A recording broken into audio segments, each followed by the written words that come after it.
বিশ্বাস করুন। লাশটা চলে এলো কি করে? আমি তো তাই ভাবছি, যদি জেলেরা নদীতে মাছ ধরতে গিয়ে ভোর রাত্রে শ্যামলীর লাশটা আবিষ্কার করেছে, দেখলাম গ্রামের লোকজন জটলা বেঁধে ওখানে পাকাচ্ছে। তাহলে এখন উভয়, হ্যাঁ উভয় আমাদের খুঁজে বার করতেই হবে। উভয় শ্যামলীর দাদা ওই রমেশ আসছে, মনে হয় আপনি খুন করেছেন সেটা জেনে গেছে। স্যার আমার ভয় করছে, বাইরে ওই দরজা বন্ধ করে দেবো। তাদের সন্দেহ আরো বাড়বে। আচ্ছা তুই এক কাজ কর, এদিকে শোন, এই শোন, অভিনয় করতে হবে বুঝলি? সেই অভিনয় না না বদল, বিশ্বাস করতে পারছে না। শ্যামলের মতো নিষ্পাপ মেয়েরা সকালে ক্লান্তিত হলেও এখানে জঙ্গলে বাস করছি। মানুষের কোনো নিরাপত্তা নেই, গরু ছাগলের মতো মানুষের লাশ খেয়ে খাবার করে থাকবে।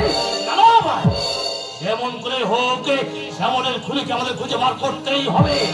এমন শাস্তি দেব, শাস্তি তোমাকে পেতেই হবে। বিপুল সান্যাল, এসো এসো রমেশ এসো।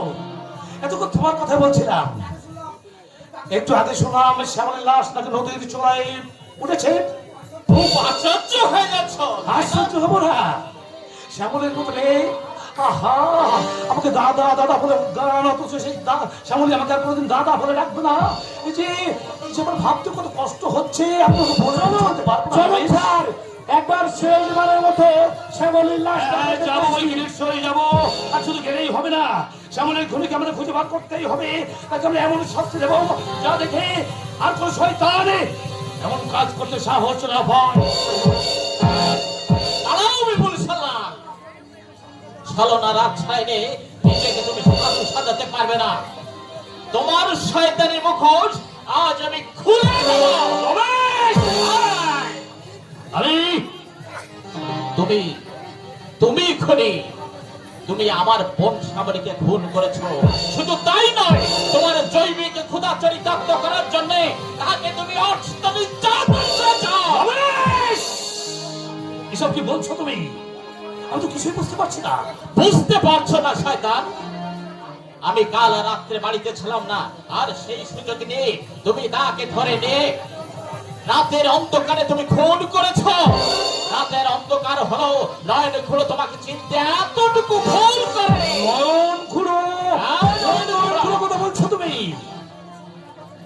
এখনো মিথ্যেকে তুমি সত্যতে ঢাকার চেষ্টা করছো শয়তান। তোমার হাজার বুদ্ধির খেলায় সব অপরাধ তুমি ঢাকা চেষ্টা করছো।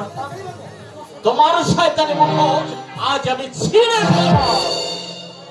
এতটা বাড়াবাড়ি করা তোমার ঠিক হচ্ছে না। সত্যি তো ছাড়ের মতো এমন একজন মহাপ্রজ্ঞ লোকের নামে বদনাম দেওয়া আপনার ঠিক হচ্ছে না। মহৎ মহৎ বলছো শয়তান? কোন মহত্বের পরিচয় দিয়ে তুমি একটা কুমারী মেয়ের আশা আকাঙ্ক্ষে তুমি ধূলিসাৎ করে দিয়েছ? কোন সুনীতির বর্ষবতী হয়ে একটা কুমারী মেয়ের সাথে সম্পর্কে তুমি ধূলিসাৎ করে দিয়েছ? রমেশ, হতভাগিনী এক রাস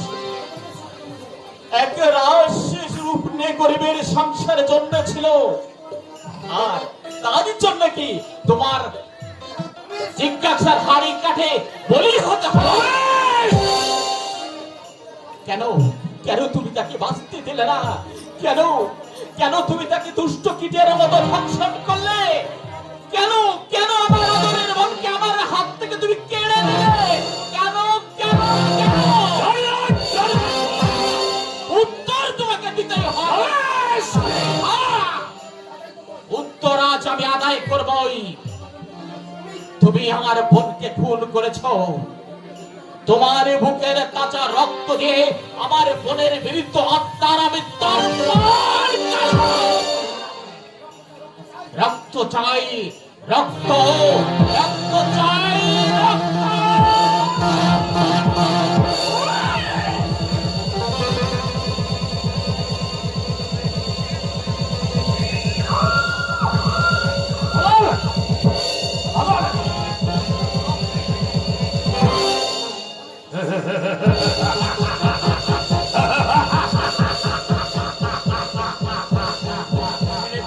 শয়তান ছেড়ে আজ আমি মরিয়া, কোন বাধায় আজ আমি মানব না, কোন বাধায় আজ আমি শুনব না। এই শয়তানকে আজ আমি শেষ করি। আর একটু এগোবার চেষ্টা করলে আমার এই পিস্তলে গিয়ে কিন্তু তোর বুকটা ঝাঁঝরা করে দেবে। শয়তান! আর তোর বলছি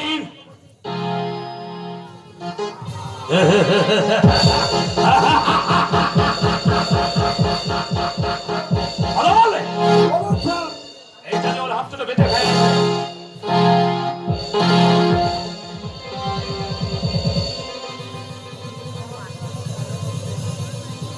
বাদল আরে মানে শোনাচ্ছে তোর পকেটের মধ্যে রেখে দে। শয়তান!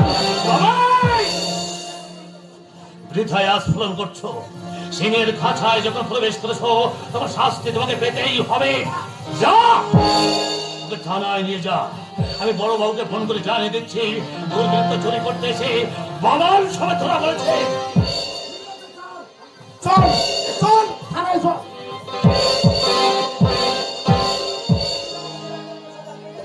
কতদিন কতদিন তুমি আমাকে আটকে রাখবে শয়তান? এই পৃথিবীর আলো থেকে ছিন্ন করে অন্ধকার জগৎ থেকে আমি বেরিয়ে আসবো আলোর পথে। একদিন তোমাকে খুন করে আমি তোমাকে শেষ করে দেব। এটাই আমার প্রতিজ্ঞা।